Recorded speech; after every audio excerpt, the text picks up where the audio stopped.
You got what you wanted. And it wasn't enough. You worked for something. You earned it. And for a brief window, it felt significant. Then life returned to its baseline. The same internal static. The same restlessness. You assumed this meant you aimed too low. That the real goal was somewhere further out. So you recalibrated. Set new targets. Told yourself the next milestone would be different. The next achievement would finally land with the weight you expected. It didn't. What you're experiencing isn't unique to you. It's how desire operates. You reach for something because you believe it will complete you. You obtain it. And within days, sometimes hours, your mind is already scanning for what comes next. The thing you just earned becomes part of the background, ordinary, expected. This happens with jobs, with relationships, with purchases, with entire life phases. The anticipation carries more weight than the possession. The wanting feels more real than the having. Schopenhauer identified this pattern centuries ago. He called it the will, a driving force that operates beneath conscious thought. It pushes you forward relentlessly, toward goals, toward objects, toward states of being. And the moment you arrive, it redirects. It has no interest in your satisfaction. Satisfaction would mean stillness, and stillness threatens its existence. You were designed to pursue, not to arrive. Think about the last thing you really wanted. Something you obsessed over, planned for, saved for. Maybe it was a career move, a relationship, a specific purchase that felt like it would shift something fundamental in your life. You got it. And for a moment, everything aligned. The tension released. You felt vindicated. Like the effort was worth it. Like you finally understood what people meant when they talked about fulfillment. Then the feeling faded, faster than you expected. The thing that consumed your thoughts for months became routine. The excitement you felt on day 1 was gone by day 30, and you found yourself looking ahead again, searching for the next thing that might recreate that initial spark. You've probably told yourself this is normal, that novelty wears off, that humans adapt, and you're right. But adaptation isn't the full picture. What's actually happening is that desire resets. It doesn't disappear when you fulfill it. It recalibrates. It finds a new object, a new gap to focus on. This is why raising your salary doesn't make you feel wealthier for long. Why moving to a better apartment stops feeling like an upgrade after a few months. Why relationships that once felt electric eventually settle into something familiar and unexciting. Your mind doesn't hold on to satisfaction. It holds on to the distance between where you are and where you think you should be. Schopenhauer described life as a pendulum swinging between pain and boredom. When you want something and don't have it, you suffer. When you have it, the wanting stops and you're left with emptiness. There's no third option, no stable middle ground where you feel content and stay content. The moments you call happiness are just brief intervals between states of lack. A temporary pause before the next craving emerges.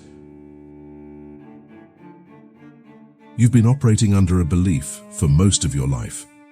It goes something like this: when I have X, I'll finally feel Y. When I have financial security, I'll stop feeling anxious. When I have a partner who understands me, I'll stop feeling alone. When I have a career I'm proud of, I'll stop questioning my worth. The logic seems sound. You identify what's missing, you work to obtain it, and once it's yours, the problem should resolve itself. Except it doesn't. You get the financial security, and the anxiety just shifts its focus.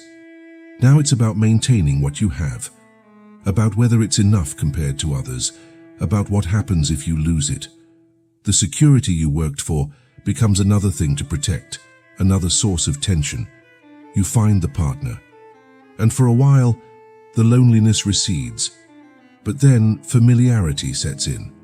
The person who once felt like the answer starts to feel like just another person. Someone with flaws, with limits, with their own needs that sometimes conflict with yours. The relationship doesn't erase the loneliness. It just changes its shape. You build the career, you reach the level you once dreamed about, and the pride lasts for a few weeks. Then it becomes your new normal. You start comparing yourself to people one level above you. You start wondering if you should have chosen a different path entirely. The accomplishment that was supposed to validate you just becomes another thing you did. You're not setting the wrong goals. Goals themselves carry an implicit promise that reaching them will change how you feel, that they will deliver lasting satisfaction, and every time the promise falls short, the change is temporary. The satisfaction evaporates. What you're chasing isn't the thing itself. It's the idea that obtaining the thing will finally let you stop chasing. Animals don't have this problem. A dog eats when it's hungry, sleeps when it's tired, plays when it has energy. There's no planning for a future state of happiness, no anxiety about whether life is turning out the way it should. You can't do that. Your mind won't let you. You're constantly projecting forward, imagining scenarios, calculating outcomes, measuring your current situation against some internal standard of how things are supposed to be. And that gap between reality and expectation becomes the place where you live. You're almost never fully present in what's actually happening. You're too busy evaluating whether it's enough. This ability to reflect, to analyze, to compare, it's what separates you from simpler organisms. It's also what makes you suffer in ways they never will. Schopenhauer saw consciousness as a burden. The more aware you are, the more you feel the weight of existence. A tree doesn't question its purpose. A fish doesn't wonder if it's living up to its potential, but you do, constantly. And every answer you arrive at just generates new questions, new doubts, new comparisons. You thought intelligence would liberate you. That understanding yourself better would lead to clarity, to peace, and in some ways it does. You can identify patterns, name your emotions, recognize when you're repeating old behaviors, but clarity doesn't stop the wanting. If anything, it makes it worse. Now you're aware of the mechanism. You see yourself cycling through the same dissatisfaction over and over, and knowing it's happening doesn't free you from it. You still feel the pull. You still reach for the next thing. You just get to watch yourself do it with full awareness that it won't deliver what you hope. You're trapped between two states, too conscious to live instinctively, too driven by desire to ever fully rest. You've been taught to think of happiness as something you gain. A positive state you enter when conditions align, when you achieve something, when you experience something good, when life finally gives you what you've been working toward. Schopenhauer saw it differently. He argued that what you call pleasure is just the temporary removal of pain. You're not adding something positive, you're subtracting something negative, and the moment the subtraction is complete, you're left with nothing, just neutral. Just waiting for the next discomfort to arise so you can feel the relief of removing it again. Think about hunger. You don't feel good when you eat. You feel the absence of hunger. The meal itself is just the process of returning to baseline. And once you're full, the satisfaction disappears. You don't walk around feeling grateful for not being hungry. You just move on to the next need. The same applies to everything else. You don't feel happy when you get the job. You feel the absence of the anxiety that came from not having it. You don't feel fulfilled in a relationship. You feel the absence of loneliness. You don't feel accomplished after finishing a project. You feel the absence of the pressure that was building while it was incomplete. Every positive emotion you experience is just a gradient of relief, a momentary gap between one source of tension and the next. And because tension is the default state, relief can never last. New discomforts emerge, new gaps open up, and you spend your life moving from one removal to the next, mistaking the brief intervals for happiness. This is why contentment feels so rare. You're not aiming for a stable state of peace. You're navigating an endless cycle of lack and temporary resolution. The resolution feels good only in contrast to the lack. And once the contrast fades, so does the feeling. You were never meant to feel satisfied. Satisfaction would mean the cycle stops. And the cycle is all there is. You don't measure your life in absolute terms. You measure it relative to others. You could have a stable income, a comfortable living situation, and still feel inadequate because someone you know has more. You could be in a functional relationship and still feel unsatisfied because you see other couples who seem happier. You could accomplish something significant and still downplay it because someone else accomplished it younger, faster, or with less effort. The standard isn't internal, it's external, and external standards are infinite. There's always someone ahead of you, always someone with more, always someone who makes what you have look insufficient. Social media amplified this, but it didn't create it.